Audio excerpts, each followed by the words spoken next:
I won't focus on it. I will more or less focus on 3 different types of activism. They are not really different or independent from each of them, because people tend to organize differently, and they can have all those kind of identity, as I don't like this word.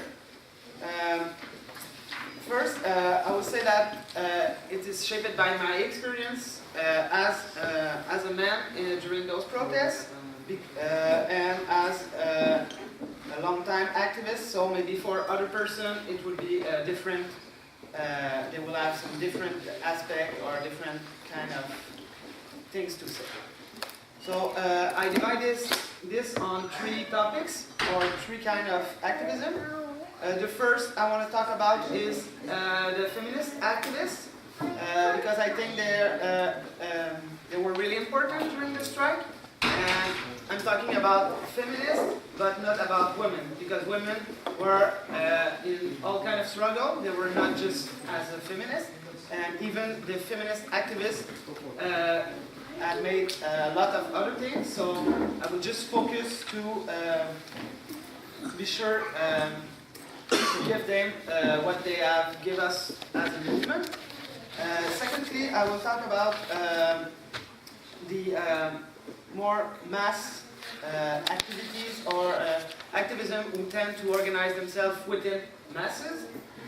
And at the end, I will talk about affinity groups during the strike and all the protests. So, first of all, feminism, feminist activists were really important in the movement, especially for the organization, because the organization which led the strike was ASE, and we can have a lot of critics toward ASE and towards what kind of feminism it's put in place, but women are have a really important place in the union. They are as activists, they did a lot about criticizing this union, and to be sure that the movement was not gender specialized, or that women can take the place they want in the movement. Secondly, they did a lot through different kind of action as feminist action. They do action against. There was a F1 Grand Prix, which is a racing car event, which is really important in Montreal. They criticize it on not just the capitalist basis, but on what's revolt against prostitution during those kind of events, as like during the Euros, there's a lot of sexual selling or prostitution activities that tends to raise up. So they put this aspect in the news, in the street during the demos, and they made some action toward the Formula 1 Grand Prix. Secondly, they marched during the 8th of March, which is the International Days of Right for Women. This march was led by some nationalists near to a political group, which is the PQ, which is now in power. The manifestation has nothing to do with women, so feminists were kind of pissed off, and they took over the demos and made it real,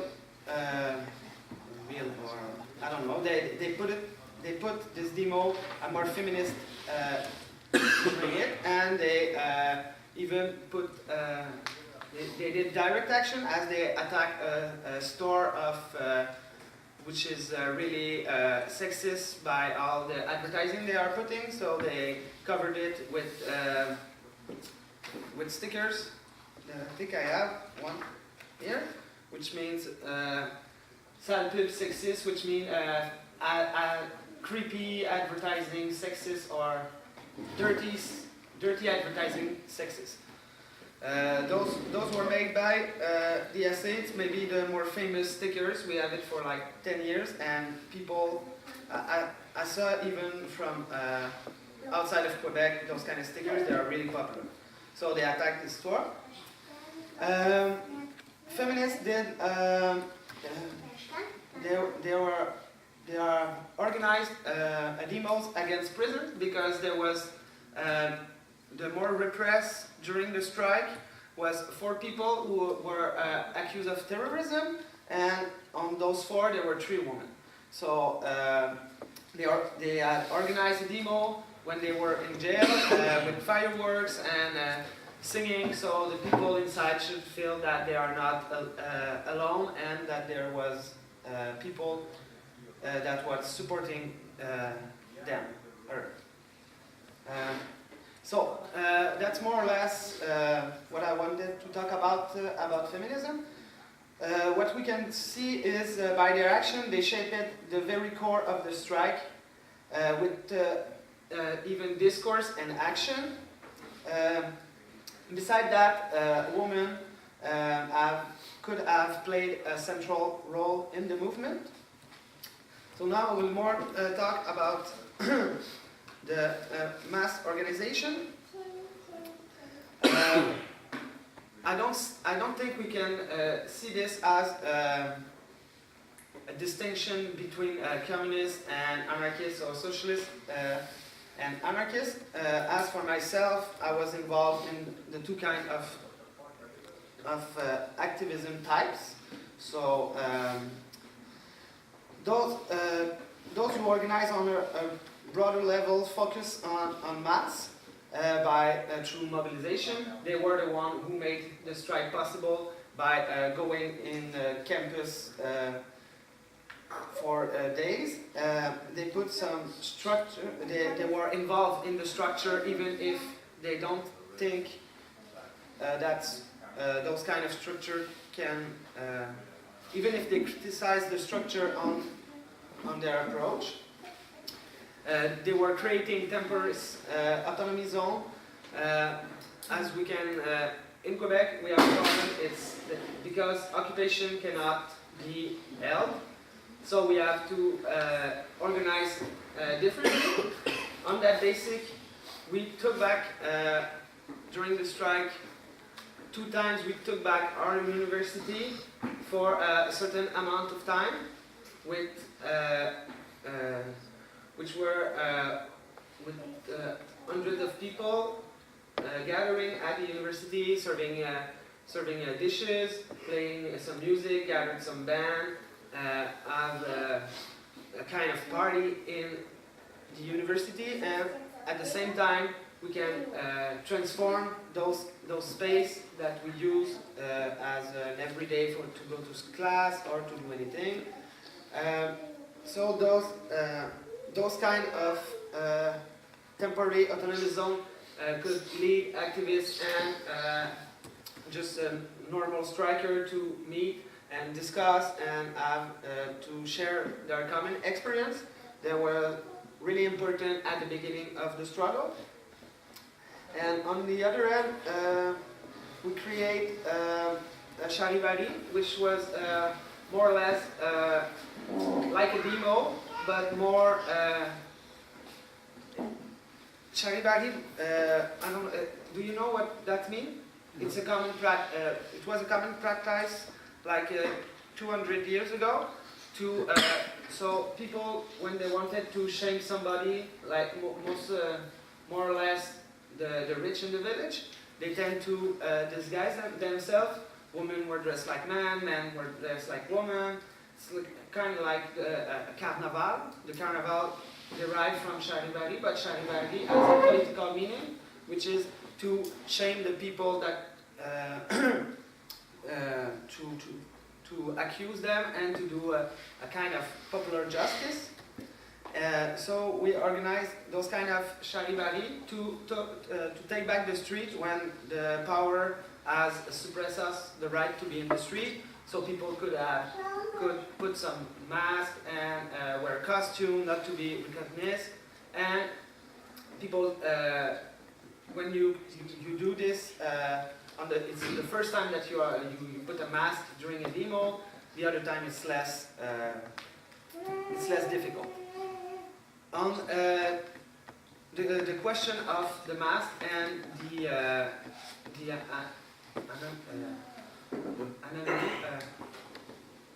anonymous, to be anonym, which were really important for us during the strike, because we faced a lot of repression, and especially now with all those iPhone, iPod, and cellular with cameras, you have a lot of image of you and a lot of image of everybody in the street, and those images can be used by the police to process you.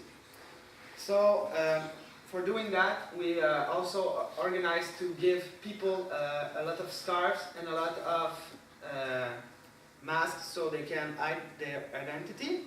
And those masks and scarves were quite almost the same. They were just red and with a logo of one union, which was not SA but another union. And you can saw almost during the strike a lot of people wearing the same scarf, which is difficult to get identified if you don't have the same, if everybody have the same. Another part was to have glasses, like ski glasses, because at the beginning of the strike somebody lost one eye being attacked by a grenade from the cops. At that time it was a really good idea to have gloves to protect the eyes of the people from grenades, but from pepper spray too, and it kind of helped to not be identified, because you cannot, and if you have a lot of people who are dressed almost the same, they can be more anonymous. Those activists did a lot by theorizing and made some critical thinking about society and write down in flyers and stuff like that. So the movement were not only focusing on tuition fees, but it could be a broader level. Capitalism was one of the things that was criticized. Colonialism was one of the things that was criticized. And those kind of diffusion and theory lead to some practice. During the strike, the moment who was the more important, I think, were the moment where there was the more violence, or when the street was taken back. There was at the beginning there was a moment when people took a moment where people took the central commercial the big commercial bank within downtown. So at this moment it was the first action of the strike. After that we blocked roads and bridge, which were blocked on the basis of the economy. If you block the worker to go to work, if you block the goods to move, you effectively block all the economy, and you can explain it to the people by saying that you are against capitalism, but you can also, by theorizing and diffusing your ideas, people tend to be more anti-capitalism. So they were doing it. Another moment was demos against Plana, which is more or less to do mining stuff and mining up in the north in Canada, where there is a lot of native people who live, and people tend to criticize this plan on the basic of colonialism and neo-imperialism toward those people, because Canada is was stolen from the native, so people tend to forget it. But if you do a lot of flyers and stuff like that in discussion, people tend to remember it. Another thing was Victoriaville, which is a city not too far away from Montreal, where the government was holding a meeting, and people successfully shut down the meeting by making a riot outside of it. And at this time, rioting was more or less not common, but seen as a good thing, because the fight was so long. The government were not listening to us. So at this point, people were so pissed that they could make a riot and not, because usually if there is people who do rioting, you have a lot of unsolidarity within the movement, and at that time, people were active and took part of those riots. Another thing was important for us was to organize first aid. So during demos, we have people who can help each other. First aid was made available in workshop on how to be effective during demos, and how to, if you have someone who gets hurt by paper spray or by a baton or by anything, you can help them.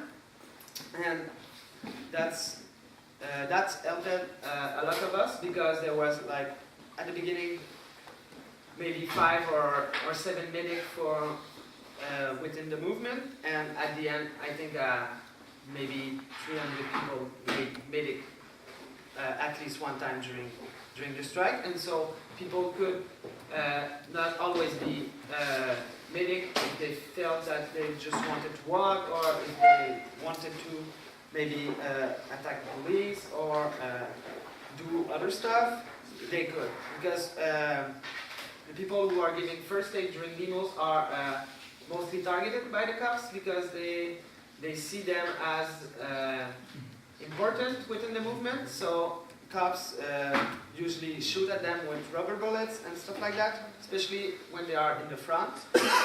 And they are more visible, because when you do first aid, you wear some stuff on you to be easily identified.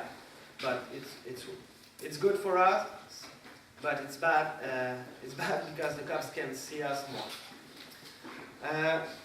Those activists, I think, were the large part of the movement was a lot of demos, especially at the beginning, and those demos did not appear by itself. People have to organize it, to focus on a road to take, what are the objectives, what kind of decision do we make if we are attacked by the cops, and organizing demos, you need to know how to do it, because at the end of the strike, when there was demos every night at the same place, people were just walking and doesn't know how to. I saw some people just ran to small streets where they got trapped by the cops because they didn't know where they were. They just take decision without thinking before, and that can be that can lead to arrest. And so the people, when activists are, I don't know, have experience, it's better for the other, because you feel more safe, and effectively you are more safe. Another part was organizing blockade, because as I said, occupation was not possible. So was not possible because of the repression. So we did a lot of blockade, which consists on our picket line in front of office tower, government official centers, even some school that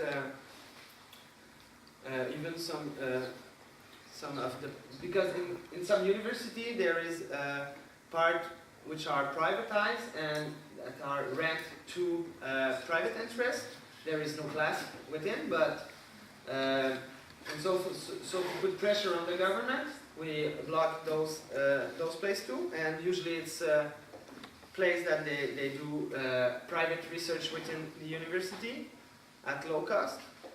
So at this point, blockade are kind of hard to, not that hard to organize, but you have to do it, know the place, visit it before, know where to go if the police attacks you, be sure that everybody can be safe, have meeting point, organize for food, if you think you will be there for a long time, have some medic, be ready, stuff like that. So that was one of the part that the people made. Affinity groups, as I said, there is no boundary between those two kind of organizing tactic. Affinity group that we know, maybe the most famous is the Black Bloc, which consists of hiding your identity behind black clothes that you can remove after and just be a normal person. At the beginning, it was a good tactic, but in the end, we felt that Black Bloc was not a good idea because police they are too easy to identify by the police. So people were just dressing as normal person within a demo, normal demonstrator. But there were still some people who were doing Black Bloc, and I think there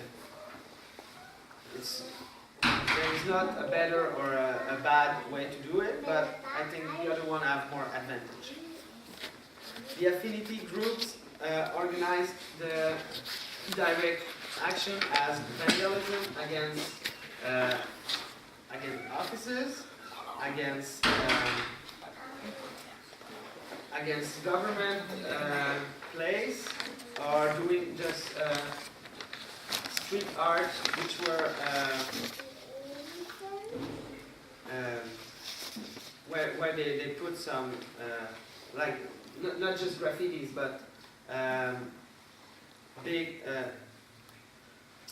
I don't know, like one of the action was there is advertising in the downtown Montreal, and people just had the key to open the things where the advertising was, and they changed all the advertising by another one. They did it without being caught, and it was really nice because all the slogan were the one from the strike. There was another thing like this, like when you change advertising, it took place on the public bike. There is bike that you